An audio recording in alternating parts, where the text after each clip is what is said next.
Okay, this time. Now we're really going. This episode of Legendary is brought to you by Netflix. For a free 30-day trial, head over to netflix.com/GameBreakerTV. Game Breaker TV.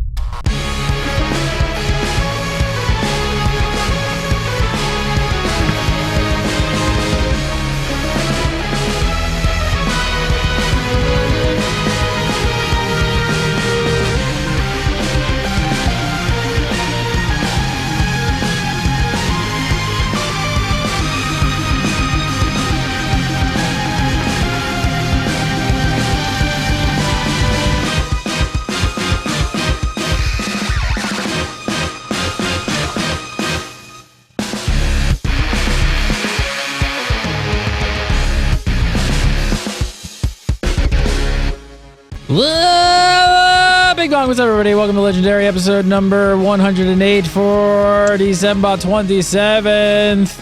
I'm Gary Gannon. Coming up tonight, we got patch 5.2. Official notes are in, and there's so much to talk about. Got a new raid, class changes, and player housing. All that and more, of course, reviewer questions. But first, from Tank Spot, Weekly Marmot, who knows, just the tip, rapid fire, probably a whole bunch of other stuff I've never even heard of. Josh Allen, aka Lore. Hi. Hello, sir. How are you? I'm good. Fancy. Joining us once again, as usual, our Game Breaker contributing editor and WoW Insider author, coming back from a boozy holiday. Race. It's tea this evening, guys. It's all Is that about tea. to soothe the stomach down after? It's to soothe the mind. To soothe the mind. Soothe the mind. Oh, soothe the I'm minds. drinking tea too. Who's got the nicer cup?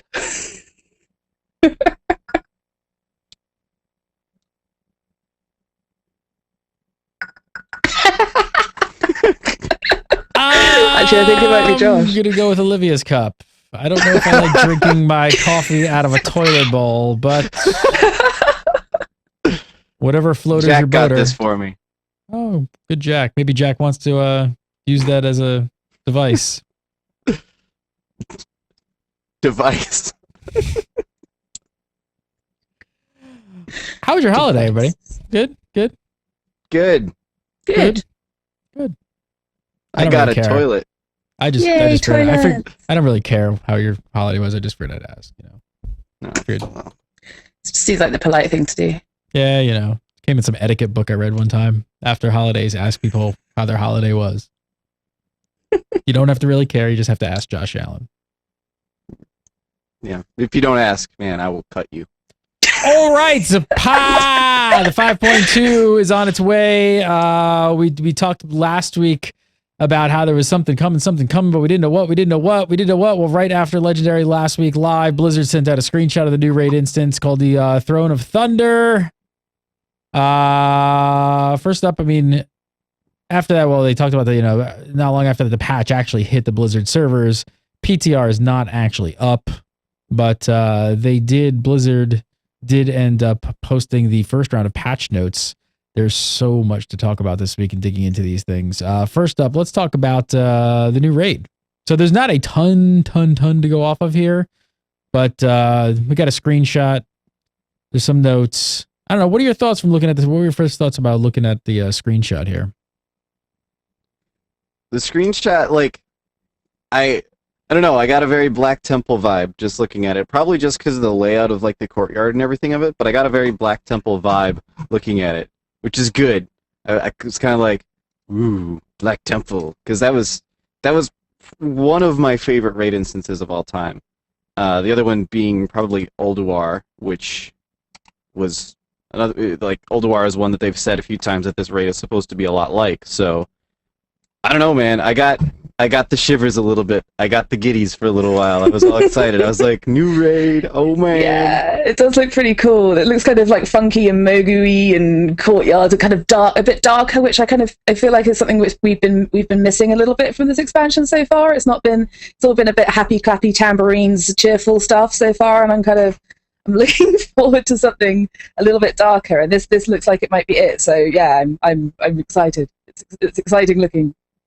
What do you guys think about this whole new Blizzard turn of like dropping information at midnight on a Thursday for like pre-warning us so If that they certain could- game breaker to hosts have to stay if up till they could midnight. pick literally any time other than immediately after legendaries Yeah, to drop exactly. news, that would be fantastic. They wouldn't mind just pulling that schedule forward and dropping it at 8 on a Thursday. Yeah. That would be amazing. But I feel like there's like a whole new shift going on internally at Blizzard as far as like how they communicate with, media and things like that. And they seem to be putting out more information. They're saying they're just going to be doing a lot of stuff New Year and doing stuff like this. It was weird. It was like out of nowhere. We're just like, what? Why is this happening in midnight? Why? Yeah, really. They It's don't cool wanna though. I think it's great. It's I think great it's how great they're as sort of trying to well. communicate more. It's good, Wonder we're gonna good for the find likes out. of us. Maybe they just want us to stay up all night now. We just got to watch our inboxes at like midnight. Just such an odd time. It's great. I don't know. We'll have to overlap all our time zones. We need some people in Australia, like- guys. I feel like I've been training for this for the past like 3 years. Rocky montage theme, lore, staying up late. So the good thing is That would there's be a the coffee worst in a Rocky toilet. montage. Yeah. Just be sitting there like, yep, still up. Yeah, still awake. There's a few more details that came in the patch notes. So we do know it's just one instance this time around. It's got 12 bosses, optional 13th boss on heroic mode for heroic mode guildies. And some data miners have also managed to get a hold of some very, very rough early footage of what the inside of the instance may possibly look like. I don't know if I want to play this. I don't know. I'm going to think about it. How do you guys feel about 12 bosses? Not quite as many as tier 14, but 12 is still a pretty good number. Yeah, no, 12 is. I actually think 12 is right around the sweet spot. Like, it sounds weird to complain about too many bosses in tier 14, but it did actually start. Like, we actually started running into problems of how do we actually kill 16 bosses on like farm status in a week? Because we, as a heroic mode guild, like whatever we don't kill on heroic mode, we go back and clear out on normal mode because there's still upgrades available there. So it's kind of gotten into this point of, okay, we have to kill 16 bosses inside of our 3-day raid schedule, which granted 3 days isn't a ton. That's kind of on the light side for most heroic mode guilds. But yeah, I feel like 12 is right around the sweet spot. It allows you to have meaningful progression on each boss. Each boss can be difficult enough to have a decent amount of progression on it, but at the same time, it doesn't overburden you either. So I like it, and it's not too light by any means. If you look back over the history of raid instances, most of what people would call the best raid instances just happen to have had around that same number of bosses. I think 12 with a 13th optional boss is right around the sweet spot. Yeah, sure. I mean, it's like as long as I think I was trying to count then while Josh was talking, of like work out how many bosses were in the first tier of Cataclysm. So you had 2 in the Throne of the Four Winds. I think you had 6 in Blackwing Descent, and was it 5 in Bastion of Twilight? I honestly can't remember. Chat room will probably know. But again, that's sort of around that. Bastion was 13. Was it 5? Halfos. I think it was Valiant 5 Valley. if you. It was 5 if you Didn't do- count Sinestra. If you count Okay. Sinestra, it's 5. Okay, cool. So 4 normal mode. But yeah, so it's like it's a similar kind of level, and I think if they'd gone from the 16 down to a Fireland size raid, which when we spoke to Ghostcrawler, he said they weren't planning to do, that would have been like such a huge drop, like they did in Cataclysm. They went from the 3 instances and several bosses down to Firelands, and it's just like, oh my god, this is awful. But I think this is a really good move. I think a lot of people have been stressing about the sheer quantity of bosses. I mean, I guess for you, Josh, like, trying to gear up outs to push into the next tier with some outs as well. Like then that's 32 bosses in a week. Yeah. And that's starting to get a little bit crazy. Yeah, for sure. What do you guys think about this 13th boss? You guys looking forward to the 13th heroic? I'm just I really think so. excited about the secrecy surrounding it. When I was at Gamescom this year, they did a devs round table, and Ian Hazacostas was saying, "Oh yeah, just occasionally we like to hide away all the details of a boss and not tell people about them, and so on and so forth." And I'm just really excited that they're doing it. Yeah. To I guess clarify a little bit, the the dungeon journal for patch 5.2 has already been data mined also, or at least all that's already in there. And the information in the dungeon journal for the secret 13th boss, it's in there. And it's a complete entry, but it's a complete entry that just says no one knows what this guy does. So Yeah. it's kind of awesome. Exactly. They're like not even putting anything about him in the dungeon journal. It remains to be seen how much of that information doesn't just get data mined out anyway, because generally, but even before the dungeon journal existed, there was already like data mining would already find out, okay, what spells does this mob cast? Okay, now we know what he does anyway. But Yeah. it's still going to be really, really interesting and add at least a little bit more of an element to figuring out how the different spells work together and so on. Especially if he has some sort of weird like combination of spells you have to use, like, oh, get this thing and then stand in that thing or something like that. If there's anything along those lines, then it'll be really, really interesting to see how especially the World First guilds end up tackling it, because I imagine they will be extremely secretive themselves in terms of what they've figured out on that boss until at least like the first 5 or so kills have gone down. Yeah. This this is really interesting. It looks like raid reputations are actually going to make a comeback in 5.2. So there's a new Shadow Pan Assault rep, which according to the patch notes they put out, you can only earn inside the Throne of Thunder raid instance. That's it. So the notes also say that you'll be able to earn impressive valor rewards from Shadow Pan Assault rep. So what do you guys make of this? I mean, isn't the valor upgrade system supposed to be like where raiders spend their valor? Seems like it might possibly overlap a bit with this. It's definitely a bit unexpected, I would say, to see them adding in new valor rewards when they just added the valor upgrade system, because that's kind of the impression that I got, was that the valor upgrade system was just supposed to be the replacement for valor gear in this expansion. It's like, okay, instead of getting new valor gear, you use valor points to upgrade your existing gear. So there you go. So it's definitely a bit unexpected, and I'm not really sure.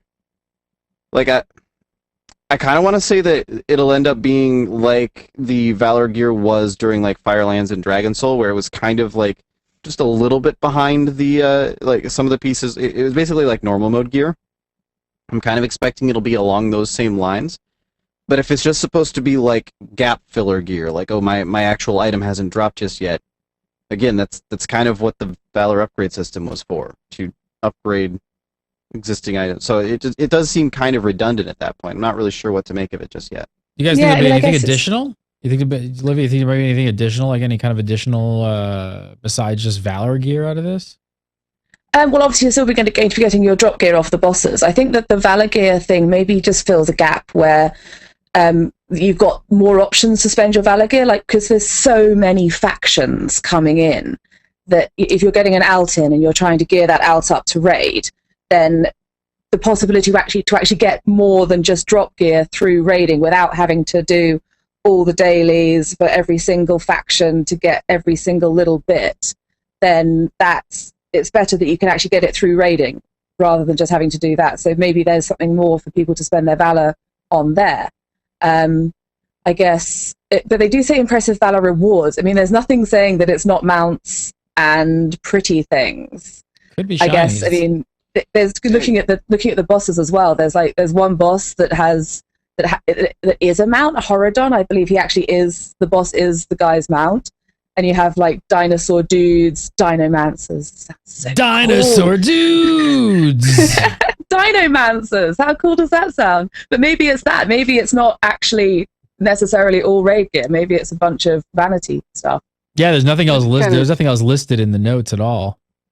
It'd be kind of weird, though, I think, if you were to spend, like, if they were to add things to spend your valor on that wasn't gear, because there's it there's a would. limited amount of valor that you get. So I don't know. I'm not Yeah. really sure what to expect out of it just yet. It's gonna be weird to keep an eye on at the very least. I Josh reckon, honestly, Allen, I welcome. It's gonna be weird. It's gonna be weird. I welcome any method to get gear, to get places to spend your valor gear that doesn't require you to do the faction grinds. So I'm happy about that. All right, so of course there's also going to be some non-raid content coming in 5.2. So as you might expect, everybody's happy. New daily quest hub. But it sounds like You might actually be getting something a bit more interesting than just some dailies this time around. So for starters, it'll be unlocked. Check this out progressively. So they're saying there's a war effort that everyone on your server is going to participate in, and as the war effort continues, more and more features will be unlocked. All we know is it includes a shipyard, a main courtyard, and something called the treasure room. It's where Josh Allen keeps room. It's where Josh Allen keeps the soul glow in the treasure room. It sounds really interesting. What do you guys make of this, though? I mean, it sounds a lot like the Keldanis dailies from BC. I love stuff like this in MMOs when there's like gated content that servers have to kind of work towards server wide. I think it creates a really great whole entire server feeling of like community to get together and actually push through stuff. Yeah, for sure. It can be a bit iffy sometimes. I felt like the Shattered Sun dailies didn't really provide as much of a community feeling as like the Encourage stuff did during Classic. But either way, it definitely brings more like server identity at the very least, where people can say, "Oh man, my server's so awesome, we've already unlocked all this stuff," or "Oh man, my server sucks, we haven't unlocked anything yet." At the very least, it makes you feel like the server that you're on matters a little bit more than just this is the guild I happen to raid with or something like that. It brings a little bit more identity to servers. So I love stuff like that for sure. And it just adds a little bit more weight to actually doing the dailies, because you feel like you're maybe not something that you can particularly say, "Oh man, I turned in these dailies and now this happened over here, that's awesome," but something that you feel like you're working towards a bigger goal than just like getting some bits of gear or something. Do you like it if they do something like kind of where they kick off sort of, maybe they're gated by the servers being able to push through certain content, but then there's also sort of date and time gates with maybe like a small world event or something that happens? Like I'd like for them to say like, "Hey, I'm bringing up Guild Wars 2, but I really like how they did their world events where they said like, "Hey, on this day it's starting at this time." And it's like, it made me want to mark my calendar down to like jump in and go do it. And I'm like, I could almost see them, if they did something around like this as well, with this type of an event with an actual date and a time, I think it would get a lot more people all concentrated on the server at the same time to start pushing forward with it. I can't see them doing time-specific content. I don't think they will either. I'm just saying, I think I'd like it. I don't think they will. But the thing is, you run the risk of possibly missing some of it, right? Like if some of these are super easy, that's the problem. Is like a lot of players might just miss out on this. And they might just like not log in for a couple days and come back and be like, "Oh, everything's unlocked. You missed the entire thing." And it's like they can't put the money and the resources into designing stuff that they're then actually going to artificially just exclude people from by doing it only at a specific time on a specific day. I don't think that makes sense for them as a sort of development idea. Like, "Hey, you're back. It's all done. Great." What was the Rift event? Really early on, like it was like a couple of months or so, maybe not even that long after Rift released. It was like when the first new raid instance was coming out. I don't remember, but there was part of that event that it was like the finale, but it seriously lasted like 20 minutes. And if you didn't happen to be online right when it happened, then you totally... I don't remember. I remember talking about it on the Sanctum way back when we did that. But that's kind of the risk that you run into is, well, we had this thing and it was over, and if you weren't logged on right that second, then you lose. Yeah, but there's some really good workarounds with that now. I mean, look at like I'm keep bringing up Guild Wars 2. I'm just gonna compare everything tonight. But like their Winter's Day event, if you missed the actual events, once it was all done and it's wrapped up and it's in Lion's Arch, you could then go back and do all of the different events and stuff like that for a certain period of time. It's there for like like a month. I don't know. My fear is with something like this is that hopefully they're going to be difficult enough that the different stages of these different rooms in the courtyard and stuff like that aren't going to be pushed through like very quickly, and a lot of players get to actually jump in and experience the actual push, and not just like like I said, 2-3 days in you just log in and all the content's just open and you missed out on everything. That's my only fear with this, and you have no way to kind of replay that scenario. Yeah, and that's something that they talked about a lot in the past too, where they were like, I remember actually talking about this on Legendary, like maybe 2 or 3 months ago. I don't remember who was all here right then, but I remember talking about it on Legendary, where we were discussing the idea of, I think you were here for that one, Olivia, where we were just discussing the idea of, is it something where they would want it to be something that's like constant that you have to keep maintaining or something like that? Because they were talking about they didn't want to come out with something that was content that you could miss, right? They didn't want to have, Yeah, they didn't want to exactly. come out with content that you can put out and then even if you don't log in for that month, it's just gone forever. They spent all this effort to put out this content, and only the number of players that logged in on that given month ever got to see it. So yeah, it's definitely curious.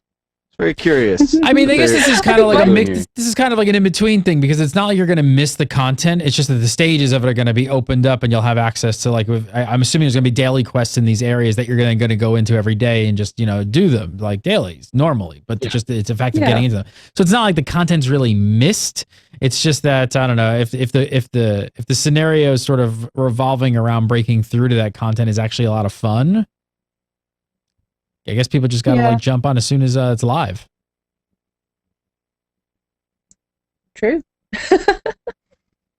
I guess my concern is more that actually it wouldn't end up being open to that many people. Like, it's obviously done server by server, but how does it work? Obviously, the cross-realm zones aren't active in Pandaria at the moment. You can port people in cross-realm zone-wise. So on unbalanced PvP servers, it's going to be interesting. I don't know how PvPe these objectives are going to be, but it could be quite interesting to see how that pans out. This could be a precursor to them bringing in the old cross-realm zones for Pandaria areas, I guess. I don't know. I think I'm more worried about them not like being able to be completed, or people not completing them, or just nothing happening with them.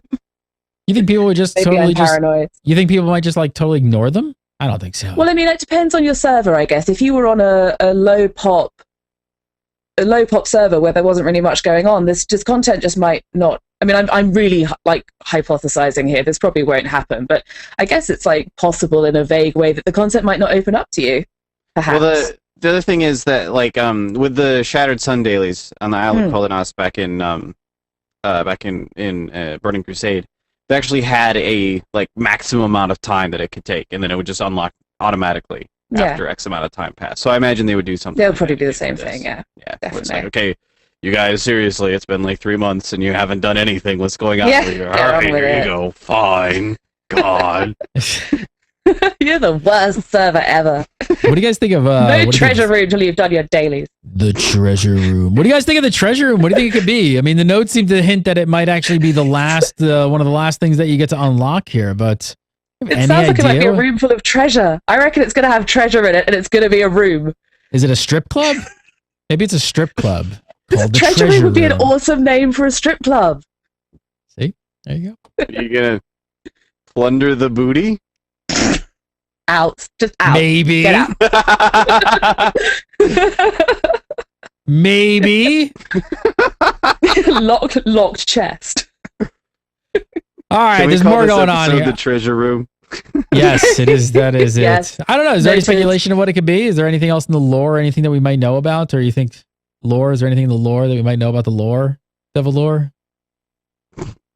My only guess is that there will probably be some sort of like, that's where like gear rewards come in or something. Maybe like some sort of stripper or something. I don't know. That's what it's going to be. So there's more going on here. One of the areas you can unlock is called the Lightning Forge, and it has its own section in the notes saying that blacksmiths will be able to use it to craft raid-worthy weapons as well as, and I quote, classic weapons from the past. Sounds more like transmog gear. I don't know. What kind of weapons do you think we could possibly see from this? Kind of. Man, I don't know. I've seen lots of different possible speculations on it. Are people getting scared of this? Are you getting worried, Josh? What's that sword you have that you love so much? Are you getting worried? I don't think that they'll make Corrupted Ashbringer craftable just because they've said a couple times that they think that giving that to players was a mistake in the first place. So Oh, really? yeah, because they ended up using Ashbringer as such a part of the story in early Wrath of the Lich King with Tyrion Fordring and Darion Mograine and all that going on with the Knights of the Ebon Blade, and then Tyrion ended up wielding it. So they were like, well, it was kind of a bad idea for us to ever give this to players in the first place. We kind of wish we hadn't done that. So I kind of don't think that they would do that. I kind of hope they don't, just because I know I'm being bad when I say this, but I like being the unique snowflake. I like being the guy that people come to my stream and go, "Oh my God, you have corrupted Ashbringer," and I'm like, I'm special. Chat room says the Special Lightning Forge is gonna allow you to craft the corrupted Assbringer. That's what they're gonna Corrupted in the treasure room. in the treasure room while you plunder the booty. Oh God. Oh dear. Yes. Oh dear. We digress. So the black auction, the black market auction house does kind of the same thing, but it's a lot more random. It sounds as if, of course, we're going on limited notes, but it sounds as if you're just gonna be able to craft the item. And I guess let's forget your little perfect snowflake for a second, Josh. But even just across the board, though, what about classic weapons all over the place? I mean, I could see a lot of players wanting to do this. Yeah, that's why I kind of start to wonder if it really is going to be like just items that you can't get anymore at all. Like if it's, I'm starting to wonder if even like the Might of Mograine or the misplaced servo arm or something from the old Naxxramas, that you can't get those anymore either. I kind of wonder if they'll do stuff like that, or if they're just talking about like old blacksmithing patterns that you can't get anymore, or something like that. There's actually a lot of patterns for weapons that you can't get the patterns anymore. If you have the pattern already, you can still craft them, but you can't get the patterns anymore. So that's a possibility. Like maybe it's some sort of way to get those patterns again. I really don't know. I'm really curious to see what ends up happening once it goes on the PTR. Yeah, and I can't, like, a lot of people were concerned about this with the black market auction house, that all of the really cool, rare, older stuff would just be everywhere. And I mean, I don't quite see how they're going to control it like they have with the auction house with crafted items, but I can see them putting some kind of control on it. Like either it's going to be really difficult to get them, or it's going to be some kind of random seller, or one of those things where they have like a limited stock on any given day, and you have to get in there at like 4 a.m. to buy your pattern or something along those lines. I can see them limiting it somehow, so there's not just literally everyone has a corrupted Ashbringer recolor or something along those lines. They'd have to limit it somehow. The other interesting thing with the dailies is that the players will have a choice between doing PvE and PvP focused quests. This is one of the notes that we pulled out. It said, after both the Alliance and the Horde have eked out a foothold on the Isle, players can choose to perform quests that are PvE or PvP focused. PvP quests will direct players against opposing faction NPCs, but slaying opposing players will grant credit as well. Really interesting. What are your thoughts here? I mean, do you think enough people will go for the PvP focused quest and actually make them involved and actually involve, PvP? That's kind of the first thing I thought of here, because it's like, okay, sure, yeah, PvP focused quests, cool, that's great, and I'll probably do those like the first couple of times, but eventually it gets to that point where you just kind of want, like, no matter how much you enjoy the PvP involved with it, eventually it gets to that point where you just kind of want to get your quests done, and at that point, if I have a hard choice between PvE and PvP, I'm probably going to go for the PvE quest once I get tired of the PvP side of things, because, I just want to get them done and get out of there, and I don't want to screw around with some dude who's just being a jerk and stuff. And I like that kind of gameplay, but at some point I will just want to get the dailies done because I don't want to spend a whole bunch of time on them. Yeah, exactly. I think like Ghostcrawler tweeted about it recently, well, not that recently, saying that players are actually very efficiency focused and much more so than he ever anticipated. And there's kind of, unless they do them in a very specific way, it's going to be very hard for them to make PvP dailies that are as efficient as PvE dailies. So people are just going to do that. And also, again, bringing up the same point about CRZ and its availability or lack thereof in Pandaria. If there's still no CRZ in Pandaria and you're on a massively faction imbalanced server, then the PvP dailies are going to be a real pain if you're in the minority faction. So I guess from that perspective, there's going to be PvE or, CRZ. CRZ's coming. It's coming to Pandaria, man. Josh, you actually brought up something Sorry, quite I should say interesting. CRZ. I should say CRZ for you guys. I'm sorry. I think we all got it. War Z. You brought up something really interesting, Josh.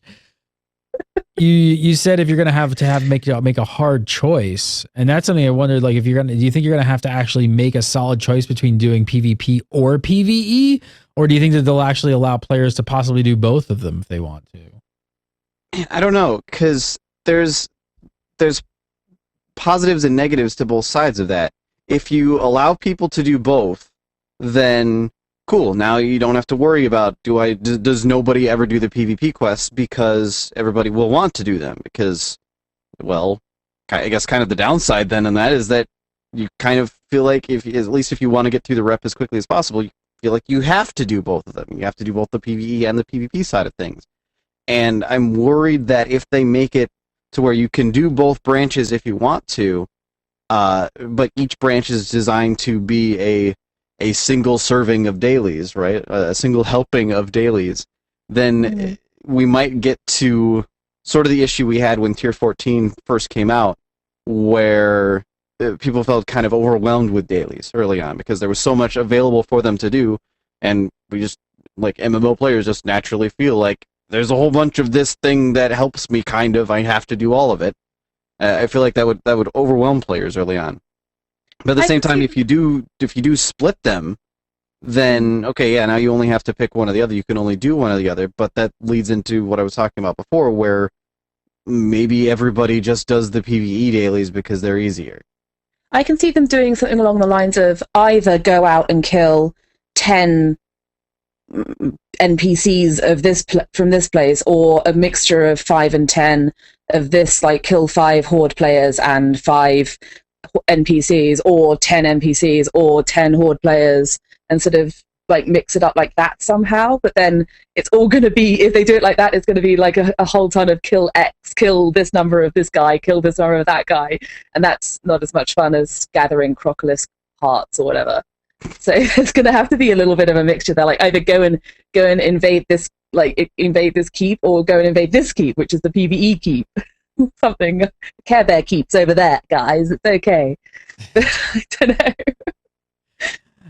And the other big question here, this is something that you guys bring up all the time with your love for dailies. Is the big question is will they all be mandatory? Will it just become like a mandatory thing that everybody's got to do them at this point? Everything Blizzard introduced to the game ever is mandatory.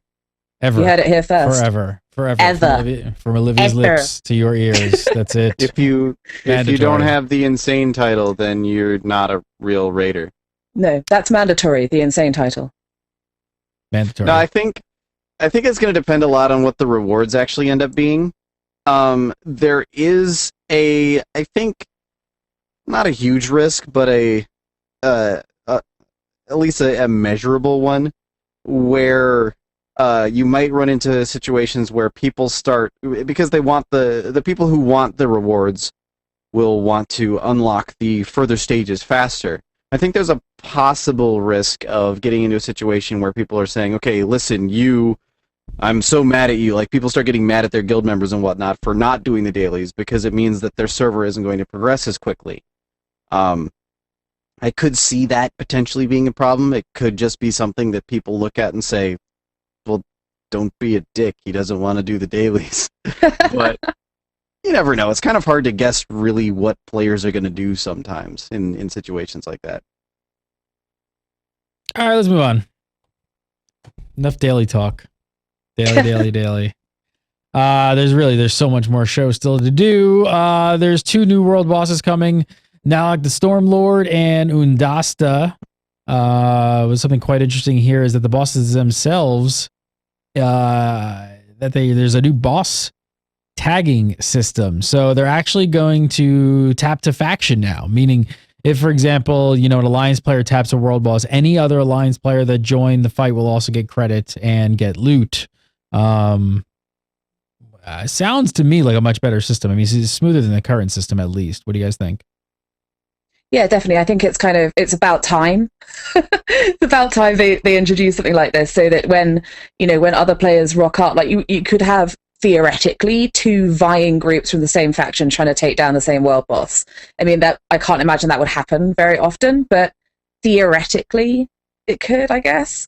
And that's just silly. You should be able to rock up but then on the other hand, I suppose if you got a whole raid team together and you sat in the shrine of the relevant item all day and pulled together a group and, then got over and then just some random person who was 82 came up and put a flame shock on your Shar of Fear and got credit as well, you might be a little bit miffed. But yeah, it's a step towards Guild Wars 2, as chat room points out. Good job, chat room. Yes. Yeah, no, I definitely think it makes sense. It's something that, Galleon in particular has been one that is really, really frustrating, because you can kind of do it now. There's this weird glitch where if you have a full raid team, or let's say you have multiple raids that are all fighting, obviously the same faction, fighting one boss, you can have someone leave the raid that has the tap, they'll keep the tap themselves, and then they'll join the other raid, and for whatever reason, their tap will actually spread to everyone else. Yeah, it takes usually around 30 seconds for everybody to get it. I did not know that. But yeah, it's this really, really weird kind of obscure glitch. And I don't know why it works, but it does. So you can kind of do it already. And that's how a lot of servers have made Galleon not a giant, colossal pain in the ass. But I definitely think this just makes a whole lot of sense. Even if it's just a matter of now it's a little bit easier for random dude 7 who shows up in the middle of it and says, oh, there's a bunch of people fighting the Shah of Anger over here. Well, I'll help. Sure, go for it. There should be no reason to discourage him from doing that. And if that's a way for you to get your Shah of Anger kill in for the week, then cool. I don't have a problem with that at all. Is this going to stop players from wanting to actually want to organize groups, though? I was just wondering that, and I think because the bosses, I mean, you couldn't just sort of pull Shah of Anger. I've never actually killed Galleon. I'm ashamed to admit. I just Very sit in the shrine. Very few people have. Yeah, I just sit in the shrine queuing up for PvP. That's kind of my WoW game right now. But the Shah of Anger, you couldn't just rock up to him with a group of 10 of you and get the kill rolling, and then wait for some other people to show up. You'd die. I think there's still going to be organized groups. And I guess healers as well. They'd want to actually have a group to get their job done. Yeah, for sure. And I mean, it's going to be interesting to see how, I guess there's no limit on the number of people who from the same faction who can get the tap on the boss. Can you get 100 people? Because I guess you can get 100 people from the same faction with the tap. Does that make sense? Yeah. Yeah. It's kind of mad. You go down really fast. Yeah. Yeah, I mean, I don't know, unless the healer community really wants to start healing via friendly nameplates, I think we'll probably still see raid groups. Do people not do that? Is that not? I always heal with friendly nameplates. It's all that PvP, It's all that PvP in your blood. It also says that bosses are going to respawn. It also says bosses are going to respawn more frequently. So how do you think that's going to work? You think you're going to see everything up as often as Shah of Anger have been? I kind of hope not. Too much? Because, that might be a little bit too much. Shah of Anger is up more than... up a lot of things. He's up more than a lot of things. More than a euphemism. Yes. He's up a lot. Pretty much you can't rock around the world without seeing the Shah of Anger bimbling around. But Galleon is like a mythical beast on my server. We've come to the conclusion in my guild that he actually doesn't exist at all. But yeah, I like a little bit more mystique among the bosses. I'd like them to be a little bit more mysterious than the Shah of Anger. So and that kind of the rarity. Don't give it away, bosses. Don't give it away. The rarity kind of keeps the rivalry factions wanting to fight over him as well. It's if you make it just way too frequent, it just loses the allure. Then nobody will care anymore. Yeah. Plus, it kind of like it almost in a way helps guilds sort of fall into wanting to organize to fight it together instead of just saying I just pug it whatever he's always up. Because Shaw of Anger right now, if you want to kill Shaw of Anger, it's find a pug, right? It's just Shaw of Anger is up, man. Also, the sky is blue, and I don't know. Nirvana hasn't put out a CD in a while for some reason. I don't understand. It's just, I think they're just lazy. But anyway, now I've sidetracked myself. I can only think of off-color jokes today. It's terrible. It's not even my fault. Usually it's my fault that I usually sidetrack you on the show. Josh Allen today. I'm usually the one that diverts off. You divert yourself off into Netherland. You're just like, what? I don't even remember what I was saying. All right, back to this. Give me... Yeah, you were saying Shaw of Anger was up so frequently that you could pug him. Didn't matter. He was easy to kill. Yes. Josh, I got you on this. Gather your thoughts while everybody reads.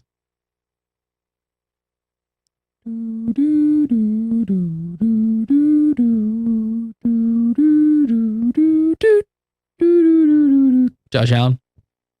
Yes.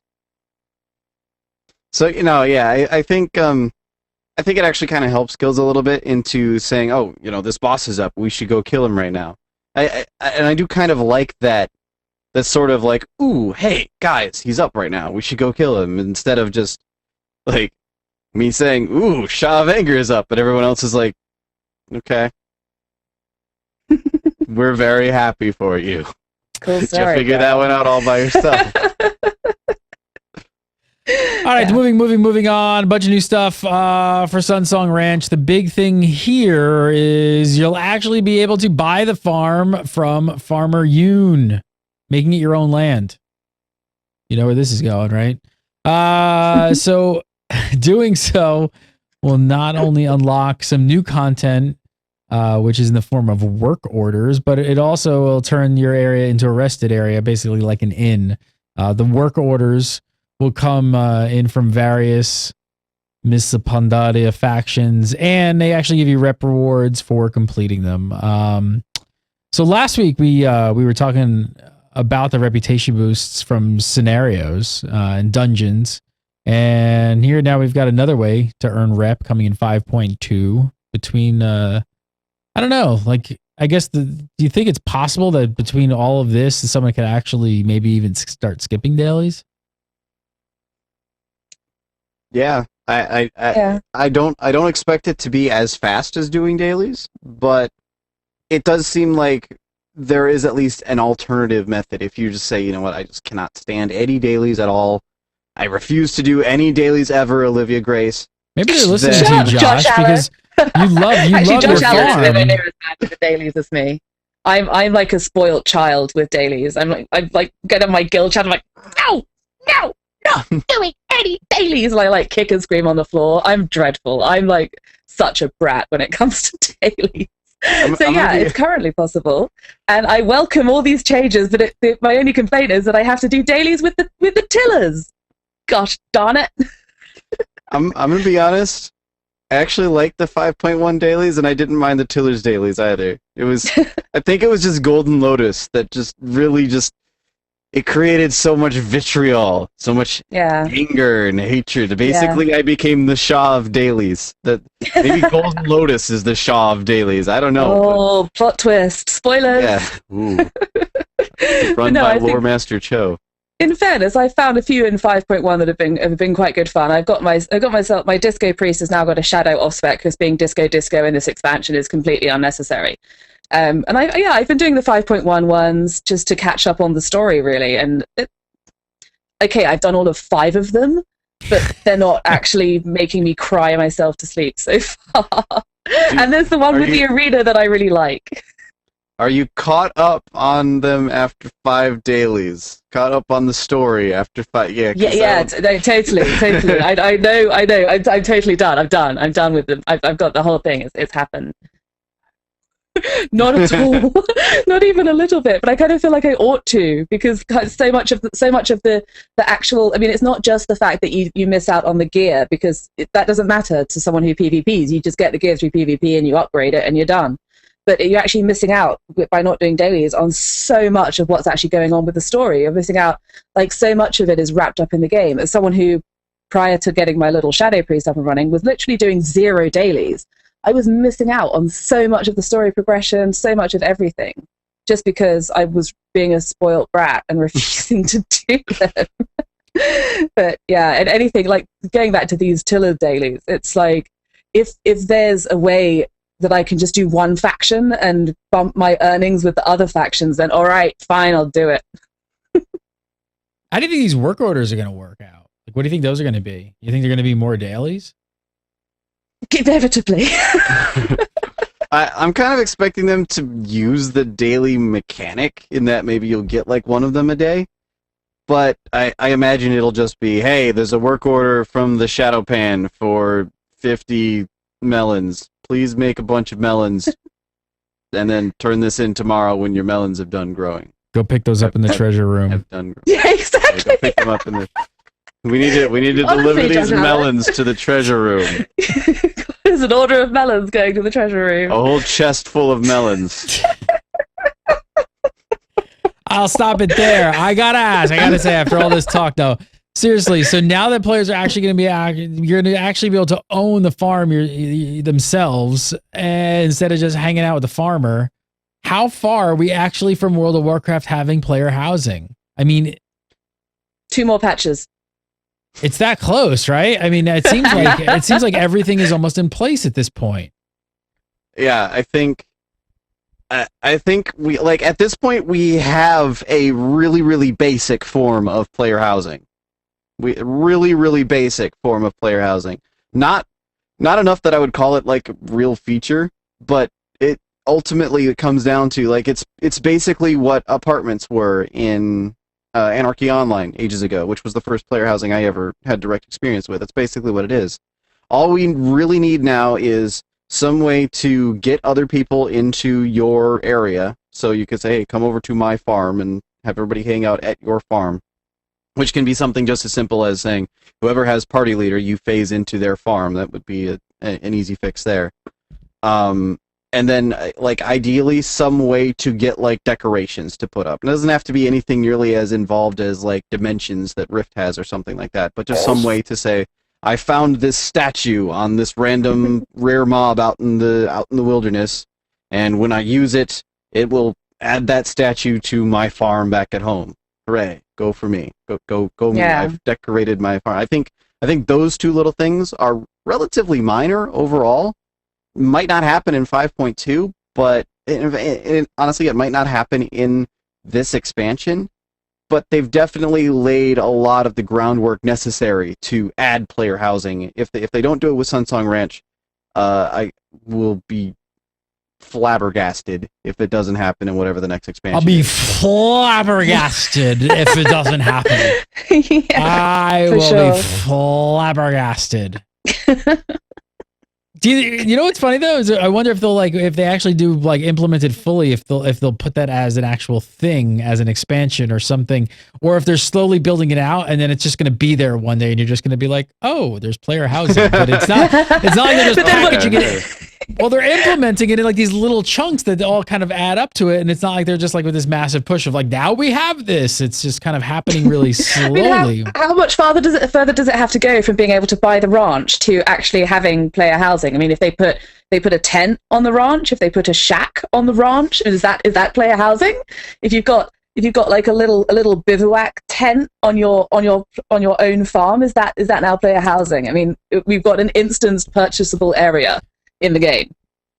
A You just bivouac like on be your able tent, to definitely player housing. yeah. Or, if I could just rent, like a VIP room at the treasure room. That would be player housing. Behind a little curtain I heard they have with free with buns. 2 Mogu standing like this. They have free hot outside buns the there as door. well. There's big melons, hot buns, there's all that's all in the treasure room, man. Speaking of dimensions and Rift, I'm just going to show you this because I'm going to talk about Rift whether you like it or not. I'm going to play this because this is crazy. This is I've been plugging the Rift Dimensions show that we've been doing here on Gamebreaker TV. This is today's episode that just went up. Wait, I'm just gonna play a little of this. Let me turn this up. Hang on. And who doesn't love? Wait, I'm not gonna play the whole thing. Who's up for some 8-ball? This is the player housing. First of all, there's a pool table. What? There's a bowling alley. Are we looking at all player housing, or is this actually the entire interior of someone's house? This is what someone built. Someone built this entire thing inside of their player housing in Rift. They built a bowling alley. Check this out, those little grabby machines to get your gifts. Oh, the sound is off. But wait, you got to see the best part. This was so much fun. Is that a treasure room? That is a treasure room. You know what they built? You know what this is? Wait. Oh man, I wish I had screw it. You climb all the way up to the top, and this is a slide. This is a slide. I rode down this slide like 5 times. It was like the best thing. And it drops you down into a plunge pool at the bottom. That's so cool. That is pretty awesome. Yeah. It's so much fun. Go watch it. It's on Gamebreaker TV right now. I put it up there today for Tuesday's Top Dimensions, the video we're doing series.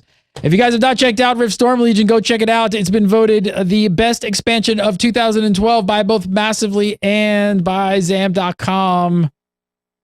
Yes. Best expansion of 2012 by Massively and Zam. Go check it out today. Go over to riftgame.com and go over to gamebreaker.tv and watch Tuesdays, maybe sometimes Thursdays, Top Dimensions. We got it out Thursday because Tuesday was kind of a holiday thing. So, but it's definitely worth watching. The other dimension is awesome this week as well, but both of them were just sick, crazy. I didn't even get to show the whole thing off. But I do put the servers up there and the person's name, so you can go visit them anytime you want. Back to farming. Back to Farmville. Harvest Moon. Yes. A few other things that they're putting in here. You'll also be able to plant multiple seeds at once using seed packets. Very important for you, Josh Allen. Very important. It's like 3 less clicks. It's fantastic. It's very important. Oh man, it's contagious. I was just about to make a joke about seed. I gotta stop myself right there. Well, don't worry. The treasure will come back around. They're buffing up the returns on special crops to bring them more in line with actual gathering out in the world. And they're also going to let the master plow. That is the bouncer in the treasure room. His name. You get the master plow and exalted. It's actually going to damage vermin that are hiding underground. So everyone wants to be the master plow at the treasure room.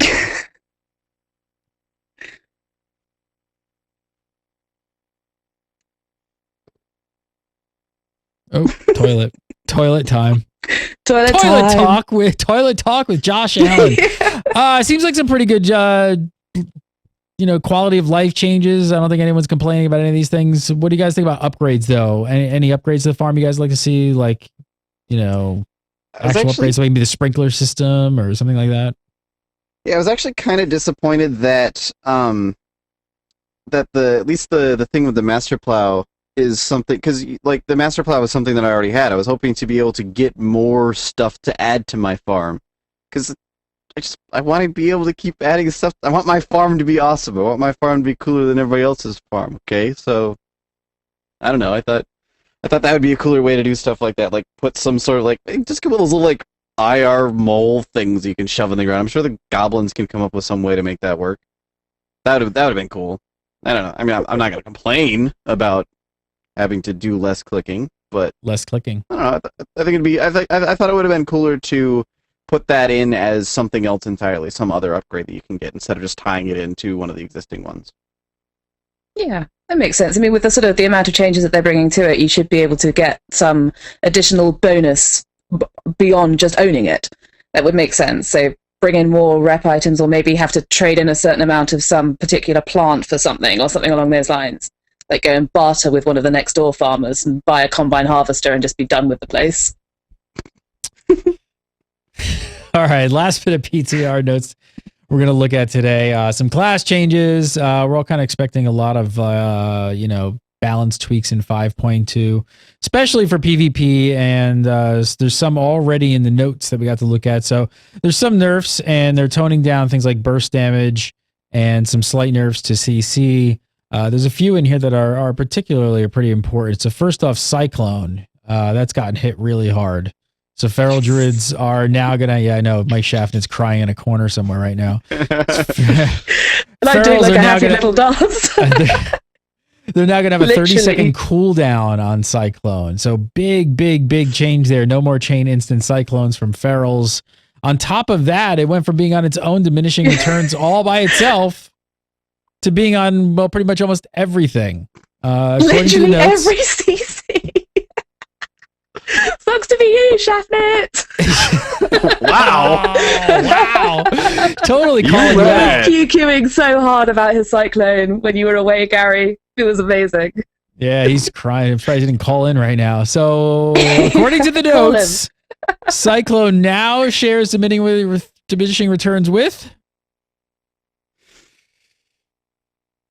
Banish, Seduction, Bind Elemental, Hex, Freezing Trap, Wyvern Sting, Gouge, Sap, Hibernate, Paralysis, Polymorphing of Frost, Repentance, and Quaking Palm. Sucks And to a be you, partridge in a In pear tree. Sucks to be you, Shaftnit. All right, so it's obviously not everything, No. but this is a really heavy nerf. Much needed. I've been ranting about Cyclone for for longer than I care to remember, really, about its non-dispellable ways. I think, to be honest, the bigger hit to it is actually the DR, because the 30-second cooldown sucks. Don't get me wrong, particularly for feral. But the 30-second cooldown, if I understood the patch notes correctly, it's only for feral.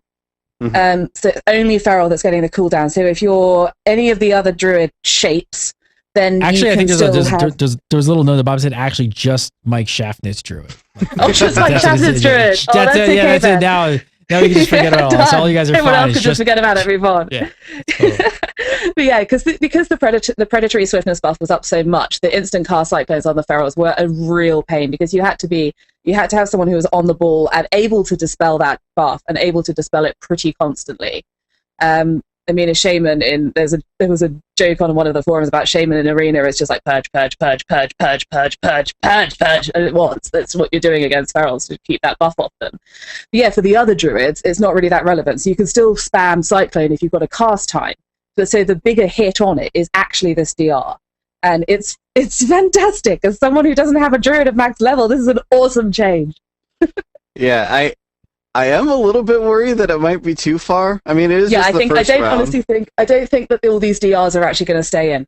That's my thinking. I think this is like the heavy hand that's going to come in and like knock all the cars down. I think we're going to talk about some of the other changes later. But yeah, it's kind of a big deal to have it like DR with a lot of different stuff. Yeah, Blizzard just wanted to make sure that they knew that druids knew that they were on the naughty list. That's especially Mike Shaftnit. Definitely on the naughty list. Bad kitty. I mean, the truth is, these are just a first round of changes. In fact, I mean, the TTR is not even technically up, so we don't even know if this is going to actually go to PTR like this. They may still do some tweaking before then. They're probably going to do some ongoing tweaking during PTR as testing continues and stuff like that. So it's probably not definitely set in stone that this is going to be, but they obviously felt they needed to dial it really far back.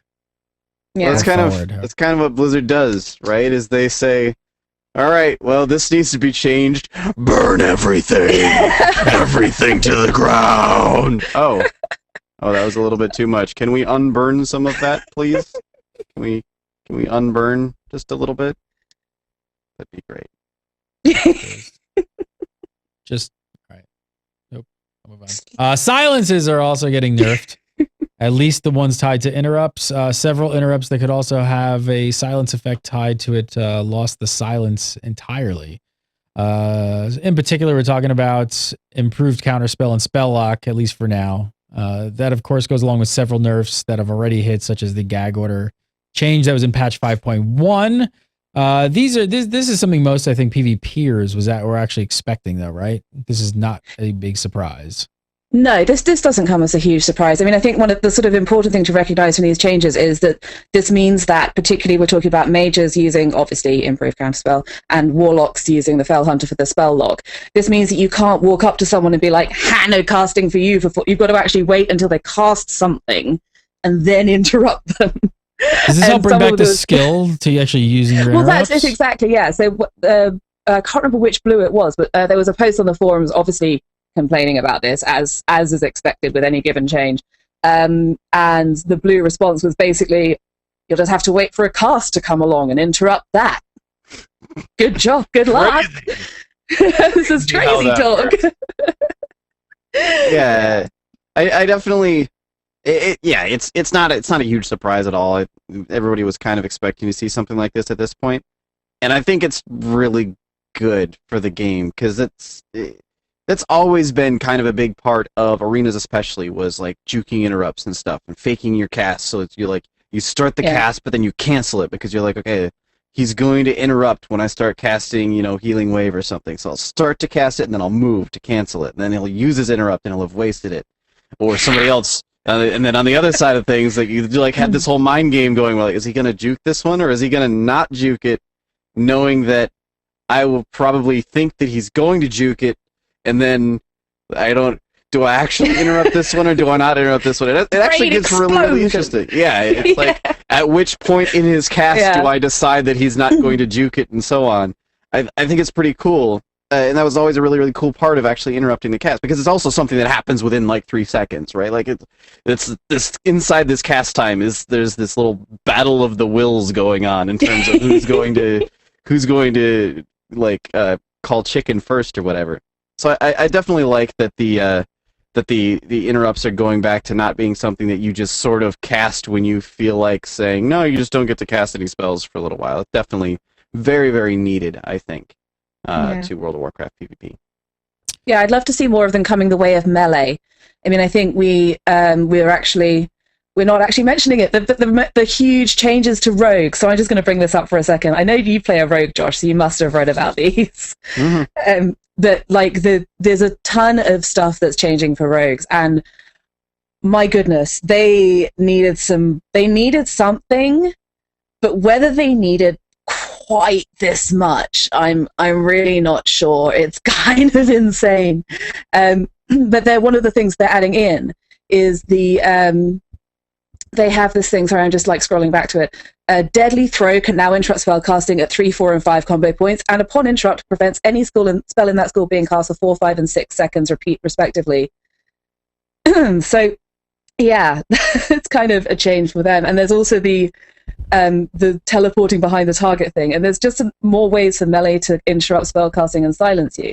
I'd love to see a bit more taken away from the melee ones. Well, but then on the other hand, is that going to make it impossible for melee to counter casters? I think I think there's a few things to sort of put in perspective there. Okay, so first off, the thing with the teleporting behind with the ambush and so on, that's in the same tier as Shadow Step. So they're giving up one teleport for another one if they actually take that. So that was one that I looked at right away, and I was like, oh, that's amazing. And then I was like, wait, but I'd have to drop Shadow Step. But isn't it giving up one teleport for 3 teleports? Ambush, Garrote, and Cheap Shot all have a 30-yard range and cause the rogue to teleport behind the target. So that's right, but you have to unless I don't play a rogue at high level, so you have to be in stealth to use any of those. So you would have to you don't have to be in stealth. You don't have to be in stealth to Shadow Step. No, you can do. Oh, okay. Sorry, I thought you had to be in stealth to Shadow Step. Oh no. You can just Shadow Step whenever you feel like it. It's awesome. You can even Shadow Step to friendlies now. It's just sort of. I'd like to be someplace else right now. Fantastic. Wish granted. Wow. What was I saying? Oh, the deadly throw thing. It's kind of it's not as big of a buff as it sounds like, because it kind of already does that at 5 shadow point or 5 combo points right now. It's just a matter of not having to get all the way to 5 combo points. Yeah. I think the important thing to remember there is that it does still cost combo points, which is a very, very significant investment for a rogue. You basically, like, every combo point is precious. Anytime that you switch off of a target that had combo points on it and like redirect or something isn't up, you cry a little bit. It's the worst thing that's ever happened to you in the history of anything ever. So I think you don't think it's as bad as it sounds. Well, I think there's a good possibility that at least the spell lockout being that long might be kind of broken, but it's not like a flawed concept from the start, I don't think. It is something that... plus, rogues have been really, really underrepresented in Arena so far already anyway. I feel like they could use a little bit of love regardless. Yeah, they definitely need a little bit of love. And again, this is early PTR, so it's quite possible that these will be considerably altered before the patch comes around. But yeah, so that was just talking about the melee wanting, like, to get rid of abilities like DKs with Strangulate and Mind Freeze and Asphyxiate. That's quite a lot of ways to stop spellcasting happening. And again, Warrior is not a class I play at top level, but they seem to have a ton of those as well. As someone who plays mostly casters. And there may be some kind of toning down of all of the silences coming out of melee, but I don't know whether it would be too much. All right, ton of other stuff in patch 5.2. Hopefully this time next week we'll have a bit more to talk about and everybody will have a chance to kind of get some hands-on time with it. For now, let's move on. Aside from all the news last week regarding of what's going to be in 5.2, we also got some news about what will not be coming in patch 5.2. And that includes that there will be no, or I should say does not include, any new 5-man dungeons, any new 5-mans in 5.2. So Zarheim jumped on Twitter and said, no 5-player dungeons planned in the current endgame progression model. It'd be funky. Funky Town! Having Rick James Funky Town. What? Oh! Ah! Jump back and Funky Town myself. Having a new 5-player tier in 5.2. It hurt my head. What just happened? Ha! What actually would be funky? What would actually be funky about not having 5-man funky in 5.2? Would it really clash with the end game progression content? Funky! Funky. Does this mean we're not going to have any more 5-man in this expansion? Because that idea makes me sad. Because I it's didn't want that to be the case. Potentially, but that aside, I think what they're getting is because they want people to progress through LFR now in terms of gearing up, and I think a lot of people are asking for new 5-mans, not necessarily because they really want 5-mans. I know there's a lot of people who do really want new 5-mans, but I think a lot of the people asking for it right now just want a faster way to gear up for the tier 15 LFR, the new Thunder Throne. I'm sorry. This is what I call a Thunder Throne. That's all I can think of all the time. This is my Thunder Throne. So they basically named the new raid instance a toilet. That's Jack's Thunder Throne. Exactly, yeah. What was I talking about? You Gearing progression. They want people to gear up through LFR to get to the new LFR instead of so you're going through the different raid tiers in progression instead of do a whole bunch of 5-mans and then jump into whatever the latest tier is in LFR. So I think that's why they say it'd be a bit weird at this point in time. It could be something that we see later on, where like maybe in like 5.3 or 5.4 or something. Maybe then they'll put out new 5-mans. I mean, it could be funky the whole time. It could be funky the whole time. I mean, I'm a fan. I think that 5-mans are funky all the time.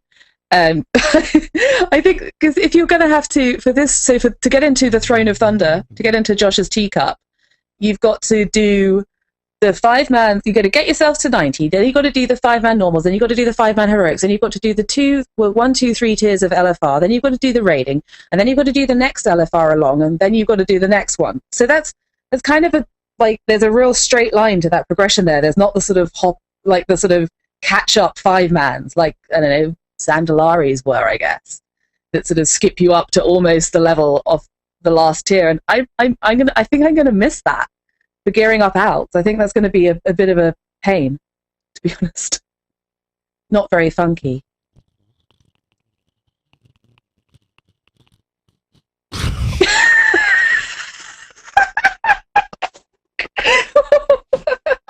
What the heck just happened?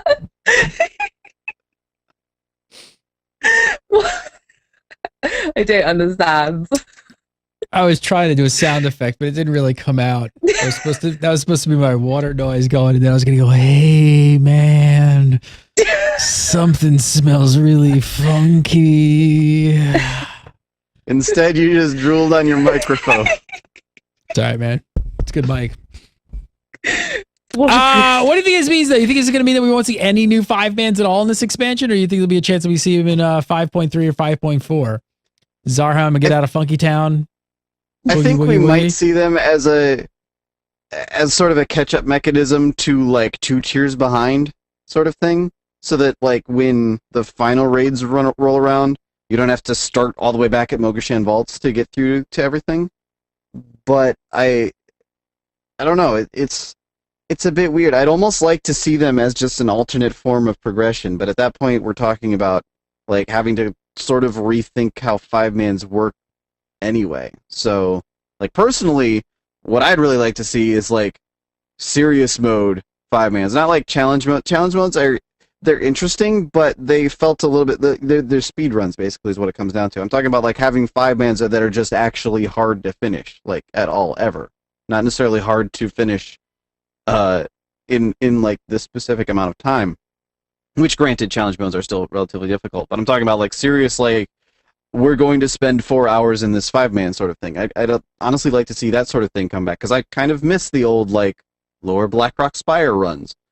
I'd love to see that sort of thing come back again, but that's like totally separate from anything they've done thus far, so Yeah, exactly. And I think that their line so far on that, and I totally agree with you, actually. I think I really, really liked the difficult 5-mans. I really didn't like the last 3 in Cataclysm, where they were just like plot advancement devices where you could pretty much AFK and put someone on follow and probably still be absolutely fine. And I liked the difficult ones. And the sort of default response from Blizzard on that so far has been, well, challenge modes are there for that. It's like, yes, but they don't get you anything. So people need motivation beyond just, hey, let's do a hard thing for no real reward apart from glory, to do difficult 5-man content.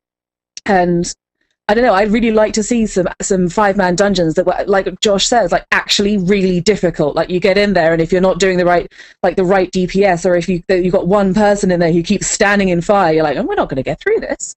We're not actually going to be able to kill the whatever the last guy was called in Zul'Gurub, with all the chains and the ghosts and things.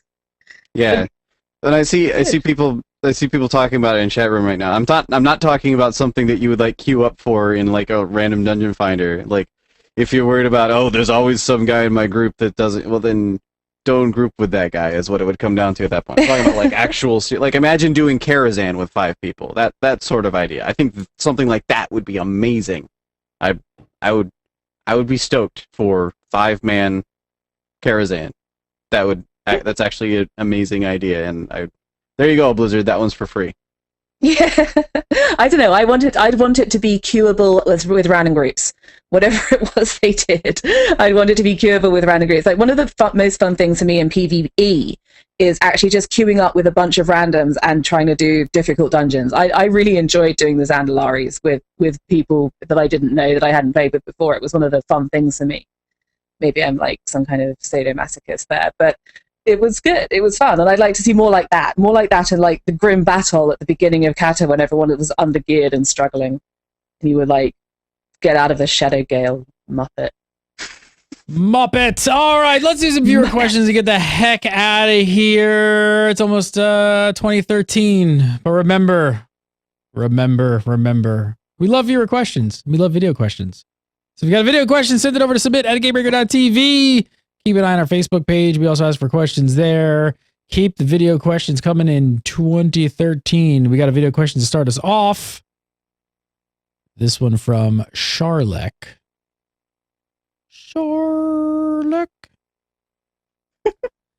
Hello, people at Gamebreaker TV. I've got a question regarding the comeback of Tolbarad and Wintergrasp after the patch 5.1. These outdoor PvP zones were updated to match the new level cap in Mist of Pandaria. Regardless, people don't seem so interested in doing them anymore, also partially because Wintergrasp is so buggy at the moment.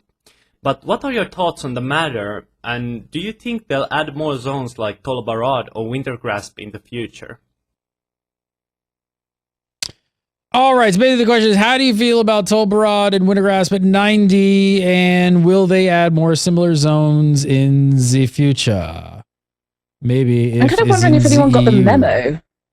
I wonder if anyone got the memo on that. Like did they neglect to inform? Like, did people not read patch notes?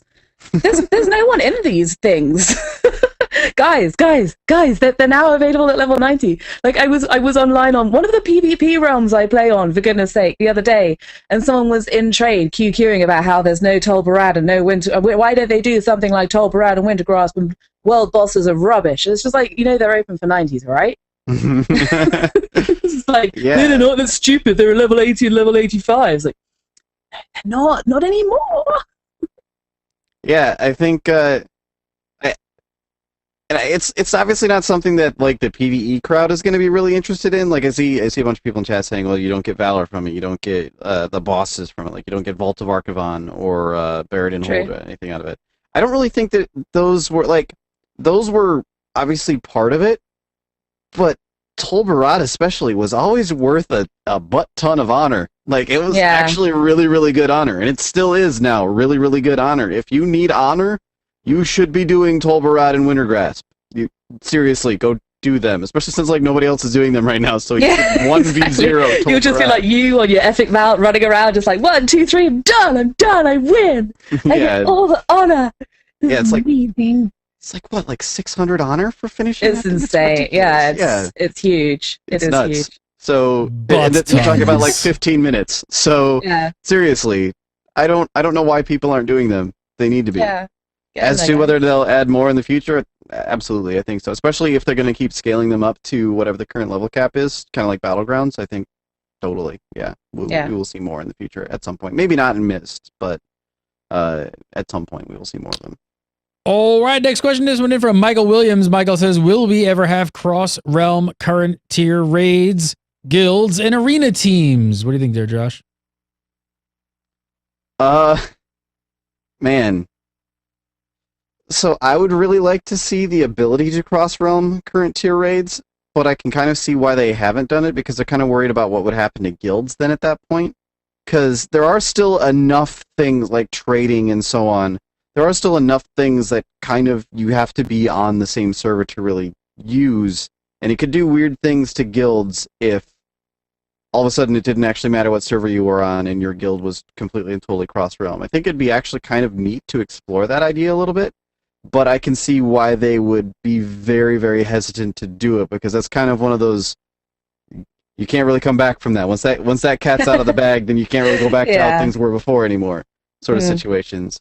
I mean, I would love to be able to like bring in somebody from another realm just as a trial in the guild. Just say, hey, before you drop your $30 or whatever, $25 or $30 for faction transfer or whatever to join our guild, then we'll just bring you to a raid and we'll see how you do. I mean, I guess it wouldn't work if they would have to faction transfer anyway, but I still think that'd be kind of a cool idea. But they does say cross-realm guilds, or we could pull Alliance into the our raids and just that's not going to happen. We can't heal. have enemies in your raids. Bring in the foes to go with you. He does say cross-realm guilds. So I mean, if you could have cross-realm guilds, then that kind of helps with the whole destroying guilds things. Yeah, but now we're getting to the point where Mr. Gary Gannon, I can't see you right now, but I imagine you were stroking your chin at this one. Now we're talking about just not having servers anymore. That's where we're getting. He's like, nah, whatever, I don't care. Whatever. Just tell it to Guild Wars 2 and be done with it. God. I don't think in response to the last bit, arena teams, it would really mess with the battle groups. It would be really interesting, but it would mess with the battle groups. I'd kind of like to see it. I think because at the moment you have these bizarre systems where they match PvP realms with PvE realms for some battle groups, and it's kind of a convoluted system of matching people together. I'd love for it to all be broken down and just turn into one massive cross-realm thing. But again, like I don't know, it seems really skeptical to say Blizz won't do it because they'll lose the realm transfer money. But maybe. That just seems like such a stick in the mud thing to say, but could be the case. All right, next up, this one from Jason Peterson. Jason says, do you think Blizzard will do away with more daily hubs in future patches, or are they pretty set at that end game model for the entirety of MOP? Olivia? I think that we're just going to see more and more and more and more and more daily hubs. I think this is a sign of things to come. This is an omen of a portending Of doom. the apocalypse.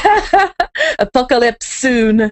But it's, yeah, I think this is kind of what we're going to be getting. We're going to be getting raid, lots of dailies and scenarios, raid tier, lots of dailies and scenarios, and hopefully some flipping 5-mans raid tier. I think that's what we're going to get. And each raid tier is going to be accompanied by 1 daily hub, and each set of scenarios and 5-mans is going to be accompanied by 2 at least.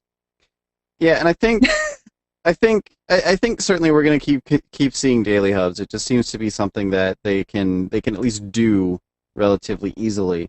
The other thing you kind of have to consider is that that's something that the quest team does that doesn't really tie into what the raid and dungeon design team is doing. So it's just a way for them to make sure that all of their developers are doing stuff. Cool. Way to get more content out that doesn't actually count against anything else. I think it's kind of unfair to really call that the end game model. Like, dailies are not the end game model. We still have raids. We still have, there's challenge modes that you can go and do. There's still all sorts of other stuff that you could be doing at endgame. In Brawlers Guild, there's all sorts of stuff that you could be doing at endgame right now. It's not just dailies. So, yeah. It's not like 5.2 is just a new daily quest hub. It's not like 5.1 was just a new daily quest hub. So, yeah. And last up, actually, Olivia, sorry. Go ahead. No, I was done. I You're was done? laughing at the fact that it's all just daily quest hubs. It is. Don't listen to him. It is. Last up today's Zach Schnepp says, what did you get for Christmas? Josh Allen got a toilet. And a kazoo. These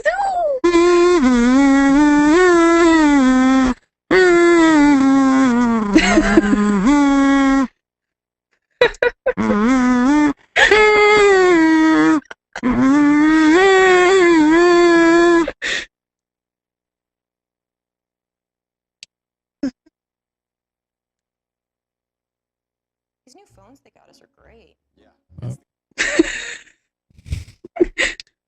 I got a Yeti microphone, which you can't see because it's there, whereas it probably should be like here. Oh, hi, Olivia.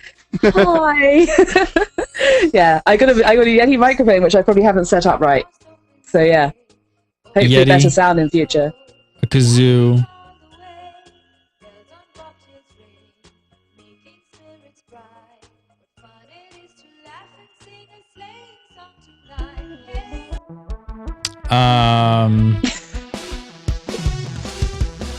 I got a new bong. That's what I got for Christmas.